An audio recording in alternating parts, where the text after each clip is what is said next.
So next उसके बाद जो हमारा पॉइंट है वो क्या है, basis for loans. Equity share capital is the basis on which loans can be raised. मतलब इक्विटी शेयर कैपिटल क्या है, बेसिस है जिसके पास इक्विटी शेयर कैपिटल होती है वो अपने इक्विटी शेयर्स को एज अ सिक्योरिटी रख के लोन भी ले सकता है, ठीक है। So the amount of equity share capital add to the creditability of the company के, क्रेडिटेबिलिटी में ऐड हो जाता है। क्रेडिटेबिलिटी का मतलब क्या होता है कि जब भी कोई पर्सन उधार लेने जाता है तो सबसे पहले उसकी क्रेडिटेबिलिटी चेक की जाती है। ये देखा जाता है कि क्या वो पर्सन उस उधार को पे आउट कर पाएगा कि नहीं पे कर पाएगा। सो अगर किसी के पास इक्विटी शेयर्स हैं तो उसको ईजिली लोन भी मिल जाता है।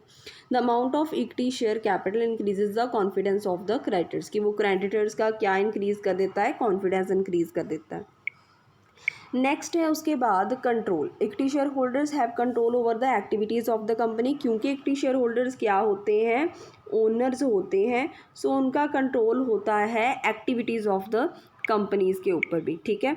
So the equity share holders, क्योंकि वो ओनर है उनके पास वोटिंग राइट्स भी होते हैं कि अगर किसी भी तरह की कोई मीटिंग चल रही है तो कोई डिसीज़न लेना है तो इक्विटी शेयर होल्डर्स जो है वो अपना पक्ष जो है वो आगे रख सकते हैं, क्योंकि वो ओनर्स हैं, उनके पास वोटिंग राइट्स होते हैं, वोट कर सकते हैं। Equity share holder cast vote to select the board of directors who control and manage the affairs of the company. मैंने कई बार आपको बताया है कि ज़रूरी नहीं है जो पर्सन ओनर है वो ही सारी चीज़ें मैनेज कर रहा है। वहाँ पे बोर्ड ऑफ डायरेक्टर्स जो हैं कंपनीज़ में इलेक्ट किए जाते हैं, सिलेक्ट किए जाते हैं तो ताकि वो कंपनीज़ के अफेयर्स को मैनेज कर सकें। तो जब भी बोर्ड ऑफ डायरेक्टर्स सिलेक्ट करते हैं तब इक्विटी शेयर होल्डर्स क्या डालते हैं, वोट कास्ट करते हैं, ठीक है। वोट डाल के बोर्ड ऑफ डायरेक्टर्स को चुनते हैं। तो ये वोटिंग राइट्स किनके पास होता है, इक्विटी शेयर होल्डर्स के पास। नेक्स्ट उसके बाद है higher profits. The rate of interest for debenture holders and the rate of dividend for preference share holders are fixed, कि जो हमने डिबेंचर होल्डर्स को इंटरेस्ट देना है या फिर प्रेफरेंस शेयर होल्डर्स को डिविडेंड देना है वो फिक्स्ड होता है, ठीक है। कि मान लो अगर आपका 50,000 का प्रॉफिट हो रहा है तब आपने उन्हें 10,000 क्या उनका रखा है या 5,000 का रखा है तो उन्होंने आपने उसको 5,000 ही देना है। अगर कई बार आपका प्रॉफिट 50,000 की जगह 50 लाख भी हो जाता है तो फिर भी आपने उसकी डिबेंचर होल्डर्स को जो अमाउंट देनी है या फिर प्रेफरेंस शेयर होल्डर्स को जो अमाउंट देनी है वो फिक्स्ड होती है। अगर प्रॉफिट ज़्यादा आ जाए तब भी आपने 5,000 ही देना है, अगर कम आए तब भी 5,000 ही देना है, ठीक है। बट जो होते हैं हमारे इक्विटी शेयर होल्डर्स उनको प्रॉफिट ज़्यादा मिलता है, मतलब उनको डिविडेंड ज़्यादा मिलता है अगर प्रॉफिट्स ज़्यादा आ जाए, ठीक है। देखो यहाँ पे लाइन लिखी है, at the time of profit the debenture holders and preference share holders get fixed income only but equity share holder enjoy a higher profit. एक इक्विटी शेयर होल्डर ही ऐसा होता है जो हायर प्रॉफिट इंजॉय करता है, ठीक है। मान लो आपका कोई बिजनेस है, आप उसके ओनर हो तो आप अपने अगर आपका एक महीने में आपको ज़्यादा आपकी सेल हुई है तो उस महीने में जितनी आपने सैलरी पर्सनस को आगे देते हो तो उतनी ही देनी है, बाकी प्रॉफिट जो सारा होता है वो तो आपका ही होगा, ठीक है। वो थोड़ी आप मतलब अपने आप को भी कम दोगे, तो आप खुद तो पैसे ज़्यादा ही लोगे। इसी तरह से इक्विटी शेयर होल्डर्स के साथ भी ऐसे ही होता है। उसके बाद है preemptive right.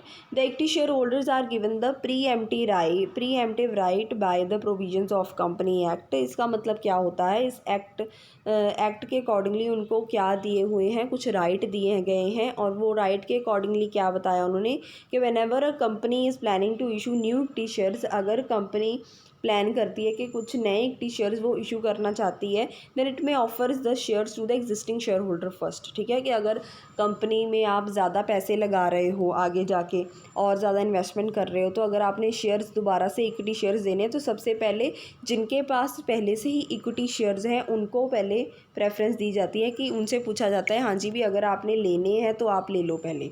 If existing share holders refuse to buy the new issue, अगर वो नहीं लेना चाहते उसके बाद ही कंपनी जो है वो इशू करती है जनरल पब्लिक को शेयर्स, ठीक है। अभी के लिए आपको ये चीज़ें थोड़ी कंफ्यूजिंग लगेगी, बट जैसे जैसे आपको इनका मतलब पता चलता जाएगा आपके लिए इजी हो जाएंगी ये। उसके बाद है आ जाते हैं, तो ये हमने कर ली है इसके फ़ीचर्स। उसके बाद आ जाते हैं एडवांटेजेस ऑफ इक्विटी शेयर्स। अब जैसे आपने अगर उसके फ़ीचर्स पढ़ लिए हैं तो आपको एडवांटेजेस करना भी ईजी हो जाएगा। सबसे पहले क्या है कि परमानेंट कैपिटल है। इक्विटी शेयर होल्डर्स जो होते हैं परमानेंट फंड्स कंपनी को प्रोवाइड कर देते हैं और कोई फिक्स्ड कमिटमेंट नहीं होती है कि हमने उनको पे करना ही करना है, ठीक है। ऐसी कोई फिक्स्ड कमिटमेंट नहीं होती कि उनको फिक्स्ड रेट ऑफ डिविडेंड होता है। अगर प्रॉफिट होता है तो उनको प्रॉफिट्स मिल जाते हैं, अगर लॉस हो जाता है तो उनको हम नहीं देते पैसे, ठीक है। उसके बाद है no charge on fixed asset for issue of equity shares. A company is not required to mortgage assets के। अगर हमने इशू करने हैं इक्विटी शेयर्स तो कंपनी जो है वो अपने किसी भी तरह के एसेट्स जो हैं वो गिरवी नहीं रखती है, ठीक है। उसके बाद है हाई क्रेडिट स्टैंडिंग। अगर मैंने बोला कि क्रेडिट वर्दीनेस आपकी बढ़ जाती है, अगर आप इक्विटी शेयर्स के मालिक हो तो आपको इजीली लोन भी मिल जाता है।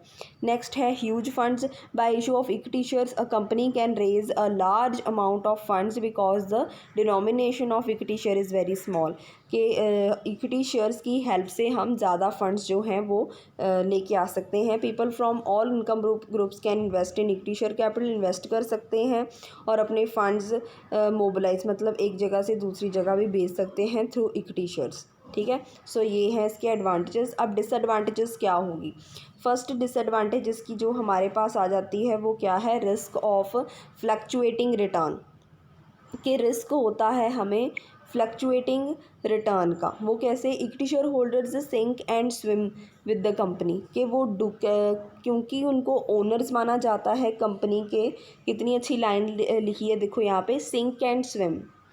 अगर कंपनी डूबती है तो वो भी डूबेंगे इक्विटी शेयर होल्डर्स। अगर कंपनी जो है वो तैर के पार हो जाती है तो इक्विटी शेयर होल्डर्स भी पार लग जाएंगे, उनका भी बेड़ा पार हो जाएगा, ठीक है। तो इस तरह से है ये कि अगर कंपनी के साथ ही ये क्योंकि ये ओनर्स हैं तो इनकी सारा इंटरेस्ट जो है वो कंपनी के साथ ही जुड़ा होता है। अगर कंपनी को प्रॉफिट होता है तो इनको भी प्रॉफिट होगा, अगर कंपनी को लॉस होगा तो इनको भी लॉस होगा। देन है इनफ्लेक्सिबिलिटी। इक्विटी शेयर्स जो हैं वो परमानेंट सोर्स ऑफ कैपिटल होती है।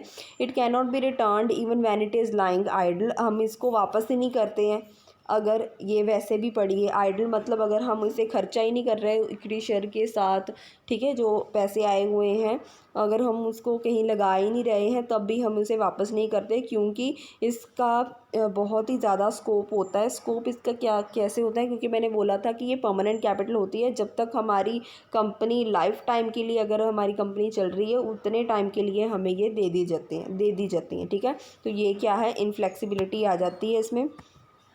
उसके बाद है legal formalities. The company has to complete too many legal formalities and has to take many permission before issue of equity shares. अगर जनरल पब्लिक को हमने इशू करने इक्विटी शेयर्स तब हमें काफ़ी तरह की लीगल फॉर्मेलिटीज़ को फुलफ़िल करना पड़ता है। ऐसे ही उठा के किसी को भी हम इक्विटी शेयर्स नहीं दे सकते।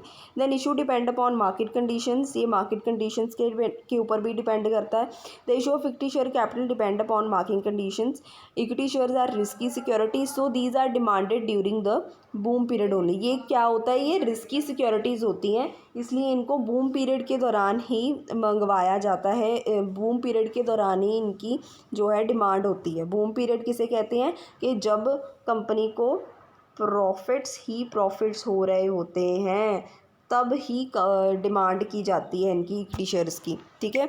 जैसे मुकेश अंबानी की कंपनी देख लें, उसको प्रॉफिट्स अगर होते हैं तो अगर उनके इक्विटी शेयर्स वो लगाते हैं सेल के ऊपर तो वो हाथों हाथ बिक जाते हैं, क्योंकि उन्हें पता है कि उनकी कंपनी की सेल बहुत है, ठीक है। रिलायंस इंडस्ट्रीज़ की सेल बहुत है, ठीक है। अगर उसकी जगह किसी और जो कि बिज़नेस जो है बंद हो चुका है, अगर उसके इक्विटी शेयर्स देंगे तो वो नहीं बिकेंगे, ठीक है। सो ये मार्केट कंडीशंस के ऊपर डिपेंड करता है कि जब बूम पीरियड होता है, जब प्रॉफिट्स का पीरियड आ जाता है, बहुत ज़्यादा सेल हो रही है प्रोडक्ट्स की, तब इक्विटी शेयर्स जो हैं किसी कंपनी के बिकते हैं, अदरवाइज़ लॉस के टाइम पे ये नहीं बिकते।